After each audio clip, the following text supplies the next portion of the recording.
My wife stood up at our anniversary dinner, unfolded a paper, and read, 15 reasons I'm done with this marriage, in front of our families and friends. When she finished, she said I had given her nothing worth staying for. I told her, you gave them 15 reasons to leave me.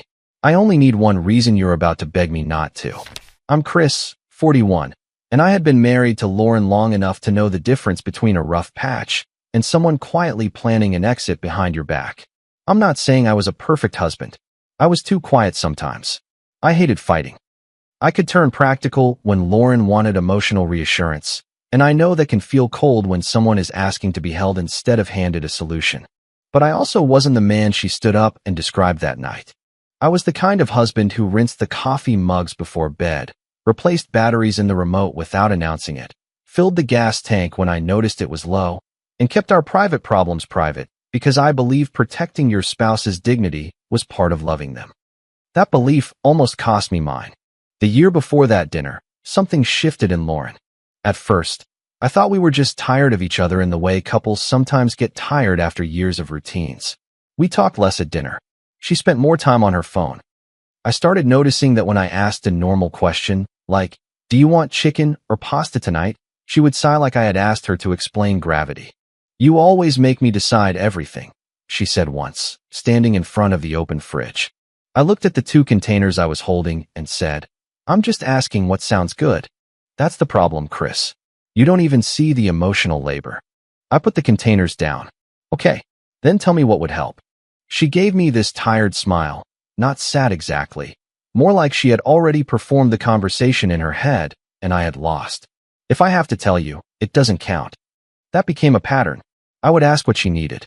She would say I should already know. I would suggest counseling. She would say counseling only worked when both people were emotionally available. I would apologize for being distant. She would say my apology sounded like damage control. Some of what she said hurt because parts of it were true. I did go quiet when I felt attacked. I didn't need time to process. I did sometimes think fixing the dishwasher, paying a bill on time, or making sure her tires weren't bald counted as love, while she wanted something more visible and verbal. So I tried. I made a note in my phone called Lauren, which sounds pathetic now, but it was full of small things she had said mattered to her. Ask about her day before talking about mine. Sit beside her on the couch instead of in the chair. Compliment something specific. Don't wait for her to ask for help with dinner. Text her during the day, not just about errands. One Friday afternoon, I texted, thinking about you. Want to go somewhere tonight? Just us. She didn't answer for 3 hours. Then she wrote back, it's sad that you need reminders to act married. I stared at that message in the grocery store parking lot with a bag of her favorite coffee in the passenger seat and felt something in me shrink. The public comments started around then. Lauren had always been social, but now she had this way of turning our marriage into little jokes in front of people. At a family dinner, when someone asked if we were doing anything for a long weekend, she laughed and said, Chris, planning something romantic? Let's not get crazy. Everyone chuckled. I smiled because that's what you do when you don't want to make a room uncomfortable. Another time, in the family group chat, Diane, my mom, posted a picture of some banana bread she had made. Lauren replied with a quote image that said, sometimes you can be lonely right beside the person who promised to love you. No one responded for a minute. Then Marcy, Lauren's mom, sent a heart emoji. Tara, Lauren's best friend, replied, proud of you for choosing yourself. I looked at that message while standing in our kitchen, holding the trash bag I had just pulled from the can. Lauren was sitting at the island, scrolling like nothing had happened. Do you want to talk about that? I asked. About what? The thing you just posted. She didn't look up. It resonated. With our family group chat? She set her phone down then. See? This is what I mean. I express one feeling, and you make it about whether the timing is convenient for you. That's not what I'm doing. You never think that's what you're doing. After a while, people started treating me differently. Tara stopped giving me normal hellos and began looking at me like she was waiting for me to confess. Marcy would ask Lauren if she was really okay while I was standing right there. Even Evan, my older cousin, who usually noticed everything, got quieter around me. I told myself people were allowed to support Lauren. I told myself if I got defensive, it would only prove whatever story she was already telling them. That was my mistake. I thought silence looked mature. To the wrong audience, silence looks like guilt. 2 weeks before our anniversary, Lauren told me she wanted to do something low-key. "We haven't been good," she said, sitting at the edge of the bed while I folded laundry. "Maybe being around people who love us would help." I paused with one of her sweaters in my hands. "For our anniversary? It doesn't have to be some romantic production. Just dinner. My mom, your mom, Evan, Tara, a couple of friends. Nothing huge." "That sounds more like a family meeting than an anniversary dinner." Her face tightened. "This is exactly what I'm talking about. I try to create connection and you turn it into suspicion." I wanted to say, because lately connection feels like a word you use before you stab me in front of witnesses. But I didn't. I just said, "Okay, dinner is fine." The first real crack in the story came a week before that dinner. I was using our shared tablet in the kitchen because my phone was charging in the bedroom. I wanted to look up a recipe for roasted potatoes. Lauren had gone upstairs to shower, and the tablet was sitting on the counter where we both used it for grocery lists, streaming apps, and family calendars. When I opened the browser, a message notification slid down from Tara. "Make him look bad enough that nobody questions you leaving." I froze. The notification disappeared, but another one followed. "If he gets embarrassed, he'll fold like always." My hands went cold. I didn't tap right away. I stood there listening to the shower run upstairs and the hum of the refrigerator behind me, trying to convince myself there was an innocent explanation. Then Lauren's reply appeared. "That's the plan. He hates scenes." I didn't yell. I didn't run upstairs. I didn't even move for a few seconds. I opened the messages only because they were on a shared device logged into an account we both used. I didn't hack anything. I didn't guess passwords. I didn't install anything. I looked at what was already syncing to a tablet that sat between the toaster and the fruit bowl every day. Most of the thread had been deleted from her phone, but the tablet still had fragments. Tara had written, "Read the list. Don't let him redirect." Lauren had replied, "I need them to understand why I can't stay." Tara wrote, "Then make it clear he broke you first." I felt sick, not because Lauren wanted to leave. I could survive someone leaving. What hit me was that she wasn't planning a conversation. She was planning a performance. I put the tablet down when I heard the shower stop. That night, Lauren came downstairs in pajamas, a towel around her hair, and asked why I was so quiet. I almost laughed. Instead, I said, "Just tired." She gave me a small, satisfied smile. "You always are." After that, I started looking only where I had a right to look. Joint bank account statements, shared email folders, the family calendar, anything with both our names on it. I wasn't trying to catch her cheating like some jealous teenager. I was trying to understand what I was walking into. The bank statements were boring at first. Mortgage payment, groceries, insurance, restaurants. Then I noticed small transfers I hadn't paid attention to before. They weren't huge. That was the point. 200 here, 400 there, 700 once, labeled consult. Another labeled temporary. The dates matched nights Lauren had told me she was with Tara or needed space. I downloaded the PDFs and kept going. Then a recovery alert appeared in our shared email because Lauren had used the backup address connected to our household account. It led me to a draft folder I had access to because years earlier we had set it up for shared bills, travel plans, tax forms, all the boring married stuff that makes separation messy. There was a draft email to a lawyer. I didn't read every word. I didn't need to. The parts one saw were enough. It described me as emotionally cruel, financially controlling, and skilled at appearing calm in front of others. It said Lauren had been isolated inside the marriage. It said she needed guidance on keeping the house because I had abandoned the emotional responsibilities of the relationship. I sat at the desk in our spare room, the printer light blinking beside me, and felt my jaw tighten. I had never stopped her from working, spending, seeing friends, visiting family, or leaving the house. Half the time, I was the one saying, "Go have fun, I'll clean up." But the draft wasn't written to be fair. It was written to create a record. Then I found the account connection. One transfer had a memo line that included initials I didn't recognize. When I searched our shared email for those initials, an old forwarded confirmation came up. It wasn't detailed, but it connected the transfer to a separate account Lauren had opened. Mason's name appeared in the chain because he had helped her set up something linked to it. Mason was her friend. That was always the word. Friend. He was 42, charming in the lazy way some men are charming when they don't have to carry consequences. Lauren said he understood emotional growth. She said he had been through things and didn't judge her. I had met him 2 times. Both times, he shook my hand too firmly and looked past me while talking to my wife. I searched the synced messages again. I didn't find some dramatic love confession. What I found was worse in a different way. Mason wrote, "Get what you can before he lawyers up." Lauren replied, "He won't. He'll try to be the bigger person." Mason wrote, "Good. Bigger person usually means smaller settlement." Another message said, "Once people hear your side first, he'll look defensive no matter what he says." And another, "Don't let him play calm. Calm guys look guilty if you frame it right." I stared at that one for a long time.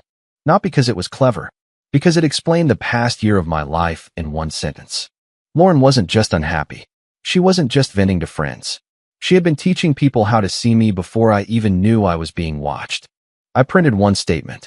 1 page. The clearest transfer record. Then I made an appointment with a family law attorney. I sat across from her 2 days later with a folder on my lap and felt ridiculous, like I was betraying my own marriage by protecting myself from it. She listened without interrupting. She looked at the statement, the message screenshots from the shared tablet, and the draft email. When I finished, she leaned back and said, "Do not turn this into a public smear campaign." "I don't want to." "Good. Don't threaten her. Don't empty accounts. Don't access anything that isn't jointly held or already available to you. Don't read private messages out loud at a dinner table to win sympathy. You don't need to win the room. You need to protect the record." I looked down at the folder. What if she tries to win the room first? Then say only what is necessary. That sentence stayed with me. Say only what is necessary. So I prepared one envelope with 1 page inside. Not the messages. Not the lawyer draft. Not every ugly thing. Just the transfer record. Enough to stop her from burying me under a story she had edited for applause. The anniversary dinner was held in a private dining room at a relative's house. Not fancy, but dressed up enough to pretend it was a celebration. White tablecloth. Folding chairs brought in from the garage. Dessert plates stacked near the sideboard. Half-finished wine glasses catching the overhead light. Someone had made a playlist too soft to cover the awkwardness. The second I walked in, I knew. The seating wasn't casual. It was arranged like a small audience that didn't know it had bought tickets. Lauren sat near the center. Tara was close enough to touch her arm. Marcy sat directly across from me, already wearing the expression of a mother prepared to forgive her daughter for whatever pain she caused while blaming me for causing it first. Diane, my mom, hugged me longer than usual. "You okay?" she whispered. "I'm fine," I said. She pulled back and looked at my face. "No, you're not." Before I could answer, Lauren appeared beside us. "Tonight," she said, bright and careful. "I just want honesty." I looked at her. That would be new. Her smile flickered. Dinner itself was almost normal, which made it worse. People talked about work without naming details. Somebody complained about the price of groceries. Evan told a story about getting stuck behind a school bus for 20 minutes. Lauren laughed at the right times. Tara kept checking Lauren's face like they were waiting for a cue. I ate slowly. Not because I was hungry, because I needed my hands to do something. After dessert, when the plates were still on the table and someone's phone buzzed loudly in the silence, Lauren tapped her glass with her fork. Everyone turned. She stood up with a folded paper in her hand. "I know this is supposed to be an anniversary dinner," she said. Her voice was calm but rehearsed. "But I can't do another year of pretending this marriage is healthy." A nervous laugh came from one end of the table. It died immediately when nobody joined. Lauren unfolded the paper. "I wrote something because every time I try to talk to Chris, I get silence, deflection, or a solution that makes me feel like a problem to be fixed. So tonight, I'm speaking plainly." My mother's hand tightened around her water glass. Marcy looked at me and said softly, "Chris, let her finish." I hadn't opened my mouth. Lauren looked down at the page. 15 reasons I'm done with this marriage. The room changed. You could feel people deciding where to put their eyes. Some looked at Lauren. Some looked at me. Evan looked at the table. Lauren began. Reason 1. Chris makes silence feel like punishment. That one landed. I saw it. Even I could understand why it would. I had gone silent in fights. I had needed space. I had sometimes taken too long to come back. Reason 2. He doesn't fight for me. He waits for me to get tired and calls that peace. Tara nodded slowly, like a witness in a trial. Reason 3. He treats romance like a task he forgot to check off. My face got hot. Reason 4. He makes me feel invisible in a house we both live in. Diane looked down at her lap. Reason 5. He is practical when I need warmth. I swallowed. Reason 6. Every time I ask for emotional honesty, he gives me a solution. That one was true enough to hurt and twisted enough to trap me. If I argued, I proved her point. If I stayed quiet, I proved it too. Reason 7. He avoids conflict and calls it maturity. I heard Evan exhale. Reason 8. He makes me carry the emotional weight of the marriage alone. Marcy wiped under one eye. Reason 9. He cares more about looking calm than being connected. Lauren's voice shook a little there, and for half a second, despite everything I knew, I saw the woman I had married. I saw the real hurt mixed into the performance. That was the worst part. A lie with no truth in it is easy to reject. A lie braided around real disappointment is harder to untangle. Reason 10. He embarrasses me by acting detached when I'm falling apart. Tara reached for her hand. Reason 11. He never chooses me loudly. A fork clinked against a plate. Reason 12. He makes me feel guilty for wanting more. She looked at me then. Reason 13. He hides behind being the good guy, so nobody notices I'm lonely. The room was painfully still. Reason 14. He has nothing left to offer me. Diane's eyes filled with tears. Lauren inhaled slowly. Reason 15. I deserve to choose myself, and Chris needs to admit he gave me nothing worth staying for. No one spoke. The silence after that list felt physical, heavy, like someone had lowered a glass wall between me and every person in the room. Lauren folded the paper and set it beside her plate. Her face was wet now, but her posture stayed perfect. I'm finally choosing myself, she said, and I need him to stop pretending he doesn't know why.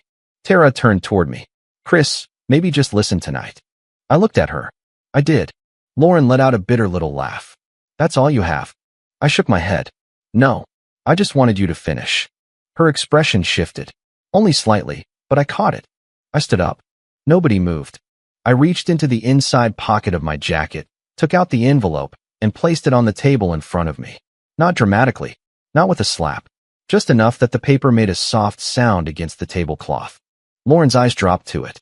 I was going to handle this privately, I said, because I still respected what this marriage used to be. But you chose an audience. Her mouth tightened. Oh, now you have paperwork too? Just one page. Marcy leaned forward. What is that? I didn't answer her right away. I looked at Lauren. You gave them 15 reasons to leave me, I said. I only need one reason you're begging not to. Lauren's face changed so quickly that several people noticed. The grief on her face cracked, and panic looked through. I opened the envelope and took out the printed bank transfer record. This is a transfer from our joint account to the account you opened with help from the man you told everyone was just helping you through this. The room went dead quiet. Not awkward quiet. Dead quiet. Tara's hand slipped away from Lauren's. Marcy blinked. Lauren, what account is he talking about? Lauren reached toward the paper.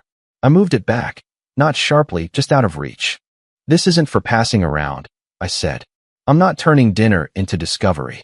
Lauren's voice rose. That money was for safety. Then explain it through attorneys. You're twisting this because you can't handle accountability. I'm not arguing with a speech. Tara looked between us. Lauren, you didn't tell me about money. Lauren snapped. Because it wasn't about money. I looked at Tara then. You thought this was about emotional neglect. I get that. That's the version you were given. Tara's face went pale. Marcy pushed her chair back a few inches. I need you to tell me the truth right now. Lauren turned to her mother. Mom, please don't do this here. I almost smiled, not because anything was funny, but because there it was. The same woman who had turned our anniversary dinner into a public reading suddenly wanted privacy. If you wanted privacy, I said quietly, you should have chosen it before dessert. Diane made a small sound, like she had been holding her breath too long. Evan stood halfway from his chair and looked at me. Do you want me to walk outside with you? He asked. Not yet. Lauren was staring at the paper like it was a live wire. I continued, keeping my voice even. I'm not going to read private messages out loud. I'm not going to list everything I found. I'm not going to humiliate you the way you tried to humiliate me. But I am going to make one thing clear in front of the same people you chose to involve. Nobody interrupted. This marriage did not end because I was quiet. You were already planning an exit. You were moving money. You were preparing a version of our marriage where I looked cruel enough that no one would ask what you were doing behind the curtain. Lauren shook her head. That is not fair. No, I said. What you did tonight wasn't fair.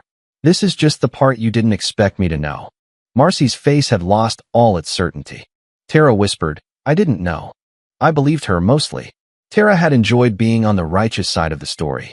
She had helped Lauren rehearse the ambush. But I don't think she knew about Mason and the money. Drama feels different when it becomes a bank statement. Lauren tried one more time. This was supposed to be my truth. I picked up the envelope. You can have your truth. You don't get to manufacture mine. Then I looked around the room. I'm asking everyone here not to repeat the version Lauren gave you tonight, as if it's the full story. I'm not asking you to take my side. I'm asking you to stop treating silence like a confession. Evan looked down. My mother wiped her face with a napkin. I turned back to Lauren. From now on, we communicate in writing or through attorneys. That's safer for both of us. Lauren's voice broke. Chris, don't do this. I looked at her for a long second. You didn't make a list because you were leaving. You made a list so no one would ask how you left. Then I walked out. The air outside was cold enough to sting.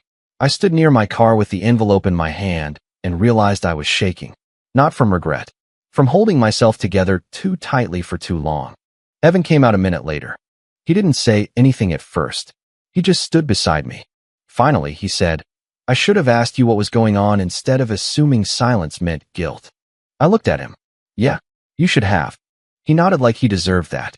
When I got in my car, my phone already had 3 missed calls from Lauren. Then 5. Then 8. I didn't answer. By the time I got to a hotel, she had left a voicemail. Her voice was messy now, not polished, not performing. Chris, please call me. I was angry. I didn't mean for it to go that far. The list was just a therapy exercise. Tara pushed me to share it, and I thought maybe if people heard it, you would finally understand. Please don't ruin everything over one mistake. One mistake. I sat on the edge of the hotel bed under a lamp that made everything look yellow and listened to that phrase 2 times. One mistake wasn't a year of public hints. One mistake wasn't rehearsing a speech. One mistake wasn't moving money in small enough amounts that I wouldn't notice. One mistake wasn't letting Mason tell her how to frame me before I lawyered up. She texted after that. Please don't do this to me. Then, you're making me look like some kind of monster. Then, I still love you. I just felt trapped. Then, can you please come home so we can talk like adults? I typed one response and deleted it. Then I typed another and deleted that too. Finally, I wrote, we can discuss necessary matters by email. I won't talk about legal or financial issues by phone. She replied immediately. So now I'm only worth an email? I put the phone face down and didn't answer. The next morning, I called my attorney. Then I went to the bank. I didn't drain accounts. I didn't do anything dramatic. I checked balances, requested copies of statements, documented the transfers, and asked what could be frozen or separated legally. I closed or froze joint credit lines where I was allowed to. I changed access to accounts that were solely mine. I kept records of everything. By noon, Lauren had switched tactics. She emailed me a long message saying she had been afraid I would punish her financially. She said Mason had only helped her understand her options. She said the transfer was temporary. She said if I exposed her, I would prove everything she had said about my lack of compassion. I replied with one sentence. All financial and legal communication needs to stay in writing. Then Marcy called. I let it go to voicemail. Her message was stiff. Chris, this is Marcy. I think emotions were high last night. Lauren is devastated. I understand there are things we may not know, but I hope you won't make decisions out of anger. There was no apology. Not really. But the certainty was gone. Tara texted later. I thought this was about emotional neglect. I didn't know about the money. I'm sorry for my part in last night. I stared at it for a while before replying. You helped turn my anniversary dinner into a public trial. She wrote back. I know. I'm sorry. I didn't answer again. The most satisfying part, if I'm being honest, was Mason. Not because I ever spoke to him. I didn't need to. Lauren forwarded me one of his messages by accident in a frantic chain of emails where she was trying to prove he wasn't involved. Mason had written, I can't be involved in legal drama. Don't put my name in this. Below that, Lauren had sent, you told me to do this. His response was short. I told you to protect yourself. Don't drag me into it. That was Mason, brave enough to whisper strategy into a married woman's ear. not brave enough to stand near the consequences. A week later, Evan came by to drop off a jacket I had left at the dinner. He stood in my doorway holding it like an offering. "I'm not here to pry," he said. "Good." He nodded. "I just wanted to say I'm sorry. I saw the way everyone started acting around you, and I let it happen because it was easier than stepping into someone else's marriage." I took the jacket. "It wasn't your job to fix my marriage." "No, but it was my job not to sit there while someone got publicly gutted." That one landed. I said, "Thanks." He looked relieved, but I didn't make it easy for him. I didn't tell him it was fine. It wasn't fine. Some apologies should be accepted without pretending the damage was small. Diane was different. My mom didn't say much about Lauren. She came over one morning with groceries I didn't ask for and put them away while I made coffee. She opened the cabinet, saw only one mug on the counter, and went still. "I hated watching that," she said. "I know. I wanted to say something. I'm glad you didn't." She turned. "Why?" "Because if you had defended me, they would have made it about a mother protecting her son." I needed Lauren to finish. Diane's eyes filled again. "You shouldn't have had to sit through that." "No," I said. "I shouldn't have." The legal process didn't become some fast, clean victory. Real life usually doesn't. There were emails, documents, tense exchanges, and plenty of moments where Lauren tried to pull the conversation back into emotion. One email said, "I miss my husband, not this cold version of you." I didn't reply to that part. Another said, "I was lonely, and Mason listened. You left space for someone else to care." That one almost got me. Not because it excused anything, but because it touched the old reflex in me, the one that wanted to take responsibility for everyone else's choices just to keep peace. I wrote a response, then deleted half of it. What remained was, "I accept that I was not always the partner you needed.